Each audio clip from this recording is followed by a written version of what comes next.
Bon, bah c'est bon. Non, non, on le fera ici, ça va, on est très bien. T'es sûr de ton coup? Quand si tu voulais bien me dégager toutes ces poussières là. Tu veux pas fermer la porte, s'il te plaît? J'ai rien contre, mais je te rappelle qu'on est dans une pyramide. Laisse ouvert. T'as raison.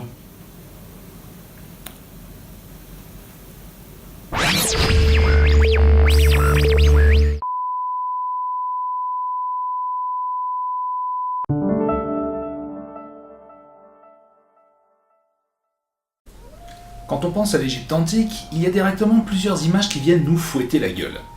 Le sable, les pyramides, les momies, les pharaons, mais également le panthéon égyptien.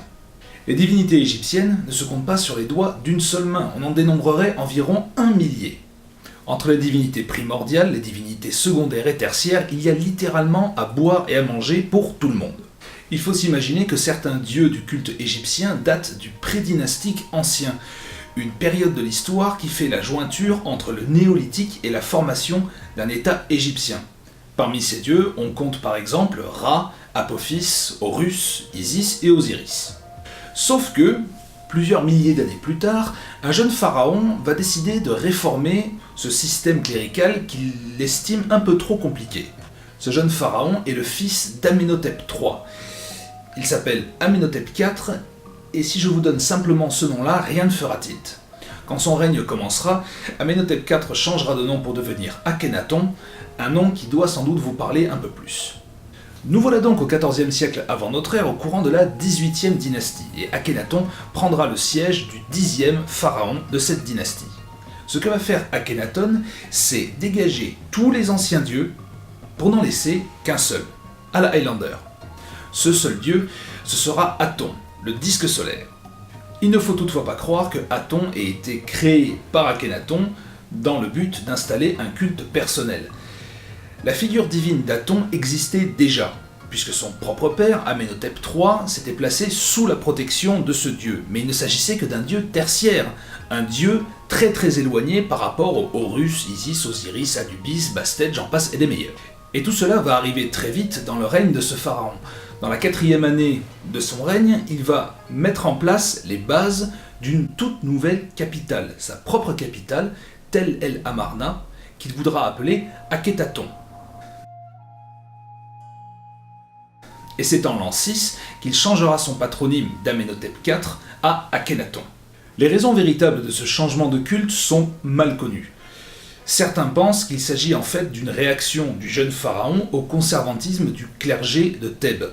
Il faut savoir qu'à l'époque, le clergé de Thèbes était très puissant, peut-être même le plus puissant de son époque. Les prêtres thébains de Thèbes étaient particulièrement puissants à l'époque, puisque responsables du culte d'Amon. Et Amon à l'époque, c'était un petit peu la rockstar des dieux, la superstar, le Zeus égyptien. Pour mener à bien sa culture de changement de doctrine, Akhenaton fera en fait détruire les noms des anciens dieux sur les cartouches ou les sculptures et le fera remplacer par le sien, le nom d'Aton. Et ce qu'il faut savoir par là, c'est qu'il s'agit de l'un des plus anciens monothéismes que l'on connaisse aujourd'hui. Le culte d'Aton est une tentative de passage à un monothéisme, mais n'est pas le plus ancien. Le plus ancien à l'heure actuelle serait en fait le zoroastrisme, qui le prédaterait de quelques centaines d'années. Et bien évidemment, il ne faut pas penser que les prêtres thébains, des personnages puissants dans l'organigramme national de l'époque, ont vu d'un très bon œil arriver ce personnage qui voulait tous les remplacer. Bon, personnellement, moi j'aurais pas forcément gueulé. Je me plais même à imaginer une situation dans laquelle un patron arrive devant ses employés pour leur dire quelque chose du genre Bonjour à tous. Si je vous ai convié pour cette réunion aujourd'hui, c'est parce que je suis parvenu à vous simplifier votre travail au maximum. Votre ancien classeur de procédures, qu'on avait transformé en cahier, 3,5 kg, ça y est. Je suis arrivé à le simplifier à ça. Alors, heureux? Culé, connard! Quoi? Mais les réformes que va engager Akhenaton ne vont pas se placer seulement dans l'ordre de la religion. Il va également y avoir un énorme mouvement artistique nouveau pour l'époque, le mouvement amarnien. Le mouvement amarnien, pour la ville de Tel El Amarna, est en fait un nouveau courant artistique. un courant naturaliste plus proche de la réalité et également ayant énormément de dépictions de nature, d'éléments naturels, d'animaux, etc., etc. Pour vous donner un exemple concret, comparons ces deux personnages.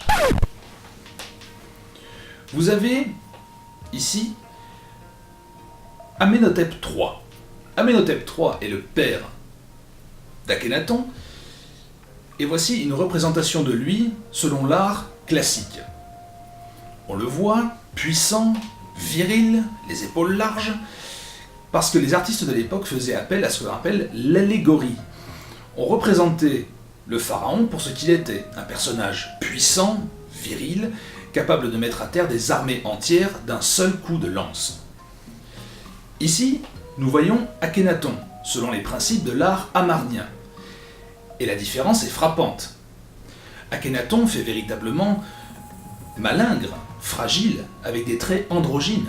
Et bien pourtant, c'est comme ça que va le dépeindre l'art amarnien. Il va y avoir énormément de représentations d'Akhénaton dans la vie quotidienne, ce qui à l'époque ne se faisait jamais. Toutefois, à l'image d'Aton, que Akhénaton n'a pas créé, mais a simplement sorti du fond d'un tiroir pour le mettre en avant, l'art amarnien existait avant Akhénaton. Mais Akhénaton s'est retrouvé dans cette forme d'art, et ainsi l'a mis en avant pour le transformer en espèce d'art national. Et il ne faut pas oublier que l'une des statues, une des pièces maîtresses de l'art amarnien nous est parvenue jusqu'à ce jour, et est aujourd'hui une des statues les plus connues de l'Égypte antique. Et vous la connaissez certainement, puisqu'elle représente la plus belle femme de l'Égypte antique, la femme d'Akhénaton, la mère de Toutankhamon, Néfertiti.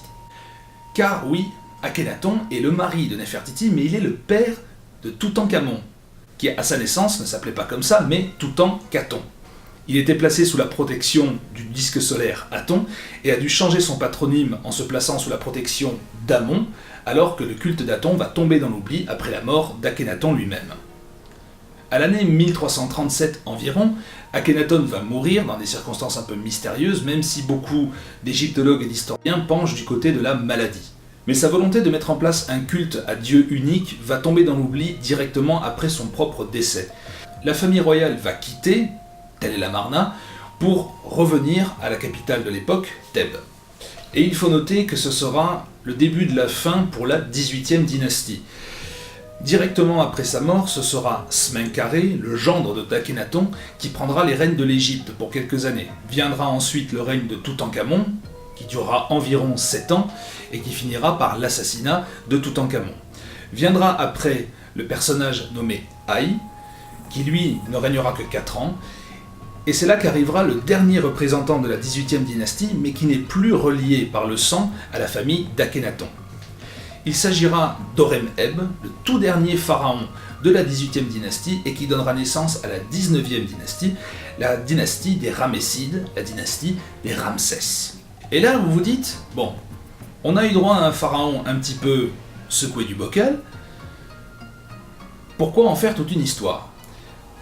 Parce qu'Akhénaton a été considéré comme un pharaon hérétique, et que sous Horem-Eb, et même plus tard sous Ramsès II, 2 pharaons plus tard, va se mettre en place la damnatio memorae d'Akhénaton.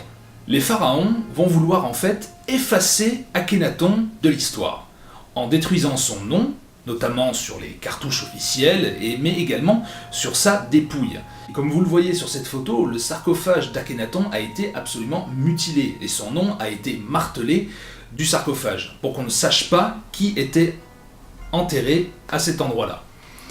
Akhénaton avait absolument tenu à être inhumé dans sa propre ville, Tel el Amarna.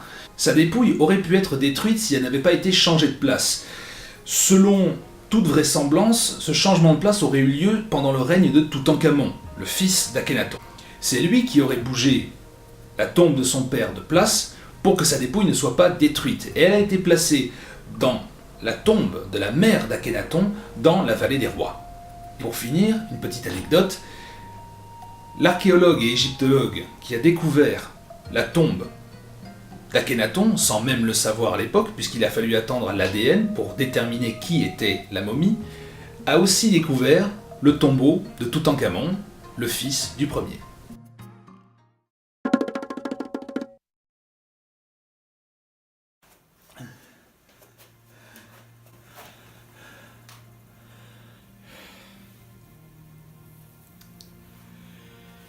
Eh ben, fait pas froid.